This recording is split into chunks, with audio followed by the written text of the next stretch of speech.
Calling the cops on my fiancée. Last night, my fiancée 38F left in the evening to give a friend's son a ride back to his home. She implied she'd be home before 9. She left at around 7:45. 10:15 rolled around and she still wasn't home. I texted and she apologized to me, saying that her friend's son was actually in the next town over maybe 30 minutes away and she was coming home now. 11:45 rolled around and she still hadn't come home. So I called her to no answer, texted her but there was no response. I was getting very upset. 12:3 rolled around and still no response and no answer to my phone calls. I was furious. 1:30 rolled around and my anger had completely transformed into worry. Not answering my calls and texts not read. Default 1:30 rolled around and my anger had completely transformed into worry. Not answering my calls and texts not read. Around 1:45 I called the police. I have always heard that the first 24 hours of someone being missing are the most important, so I didn't want to delay. I asked them to let me know if there had been any traffic accidents involving her car,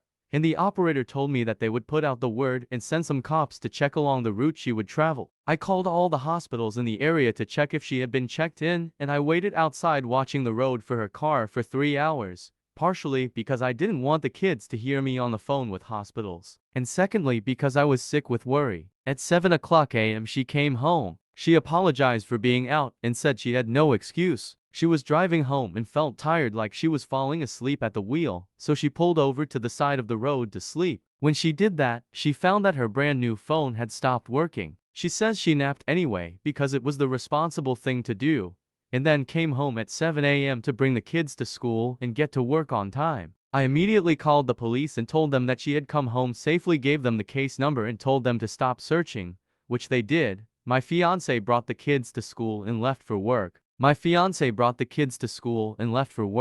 set out to start cleaning. Cleaning distresses me sometimes, and I got a call from a policeman asking where she worked. I told him and asked why, and I was informed that it was their policy to check on the person's wellness after a missing person was found. I told him and asked why, and I was informed that it was their policy to check on the person's wellness after a missing person was found. I asked them to not go by her work, but to give her a call instead. He said he couldn't promise. My fiancée is relatively new to her job. A police officer showed up and asked to speak with her. She is now enraged at me for calling the police and sending a cop to her work and making her look bad. She is saying I overreacted, that she wasn't missing, and that I was punishing her for doing the responsible thing and not driving while drowsy. She is saying that she is never going to leave the house again except for work, because she is afraid I'm going to call the cops on her again. So did I overreact?